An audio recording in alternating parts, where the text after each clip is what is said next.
Clutch motorcycle का एक बहुत महत्वपूर्ण हिस्सा है। यह मोटरसाइकिल के हैंडल पर स्थिर क्लच लीवर की मदद से नियंत्रित किया जाता है। सबसे पहले ये देखते हैं कि क्लच मोटरसाइकिल में कैसे असेंबल किया जाता है। इंजन क्रैंकशाफ्ट को घुमाता है। क्रैंकशाफ्ट में मौजूद गियर की सहायता से इंजन की पावर क्लच हाउसिंग तक पहुंचती है। क्लच असेंबली मोटरसाइकिल की गियरबॉक्स में इनपुट शाफ्ट को घुमाता है। गियरबॉक्स में मौजूद विभिन्न गियर की माध्यम से आउटपुट शाफ्ट को घुमाया जाता है, जो मोटरसाइकिल में पहिए को घुमाता है। क्लच असेंबली विभिन्न पार्ट्स का जुड़ा हुआ संयोजन है, जिसमें प्रेशर प्लेट्स होती हैं, जिन्हें स्क्रूज और स्प्रिंग की सहायता से उचित दबाव दिया जाता है। क्लच प्लेट क्लच पैक को दबाता है। क्लच पैक में कई तरह की स्टील प्लेट, फ्रिक्शन प्लेट्स होती हैं। क्लच बास्केट इनर हब को इनपुट शाफ्ट में असेंबल किया जाता है और समझते हैं क्लच कैसे कार्य करता है। जब क्रैंकशाफ्ट घूमती है, क्लच बास्केट भी इसके साथ घूमती है, लेकिन गियरबॉक्स तक पावर ट्रांसफ़र नहीं करती है। इनर हब गियरबॉक्स के इनपुट शाफ्ट से कनेक्ट होता है। यदि हम इनर हब को घुमाते हैं तो ये गियरबॉक्स के इनपुट शाफ्ट को भी घुमाएगा।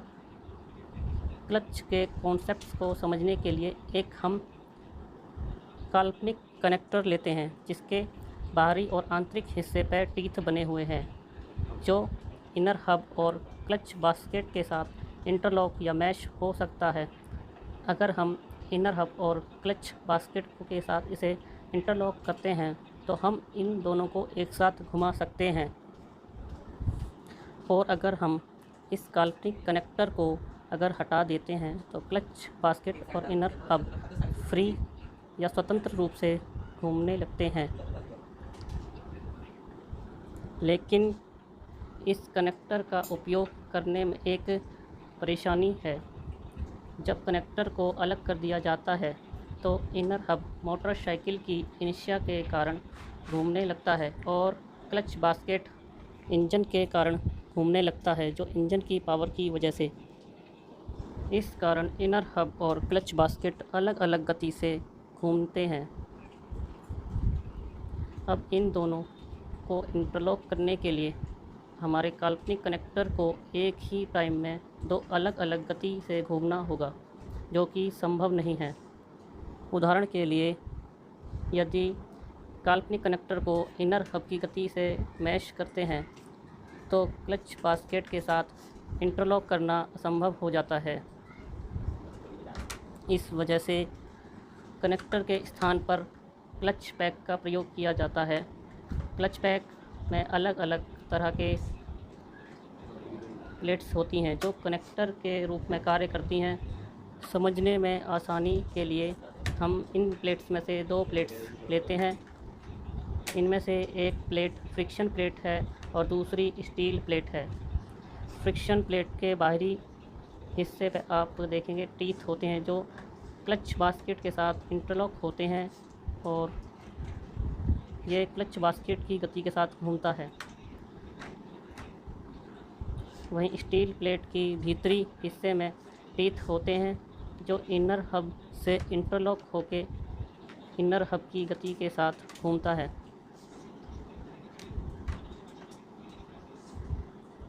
यदि हम इन दोनों प्लेट्स को एक साथ उचित बल का प्रयोग करके दबाते हैं तो इन दोनों के बीच घर्षण होगा, और जिसके साथ ही ये इनर हब और क्लच बास्केट के साथ समान रूप से कार्य कर सकेंगे, जिससे पावर गियरबॉक्स तक पावर पहुंचेगा।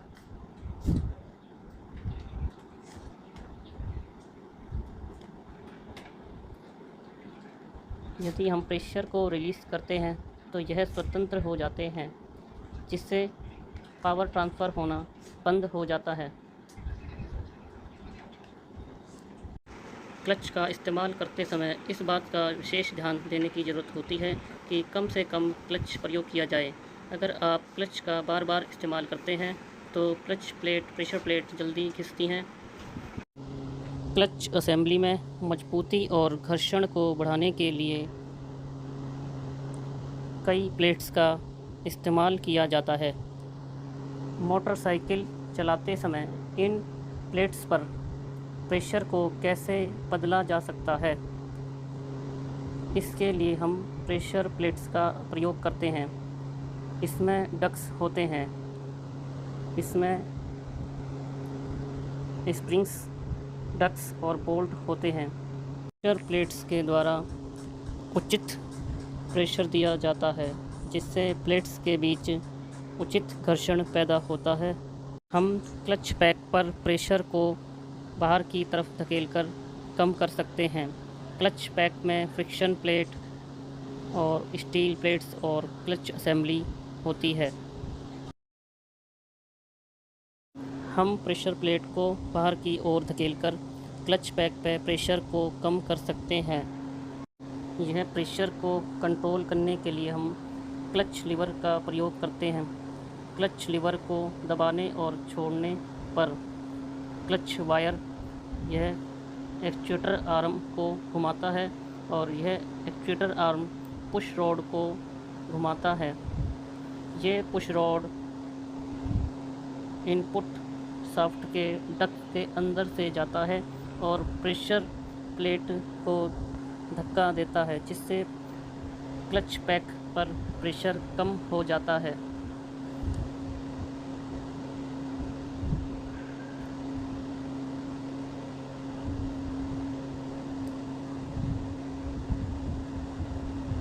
और एनिमेशन वीडियो के ज़रिए आपको मैंने क्लच का मैकेनिज़्म पूरी तरह समझाया कि कैसे यह वर्क करता है। वीडियो पसंद आने पर वीडियो को लाइक और शेयर ज़रूर करें और चैनल को सब्सक्राइब करना न भूलें और ऑटोमोबाइल से जुड़ी वीडियो के लिए चैनल से जुड़े रहें। Thanks for watching.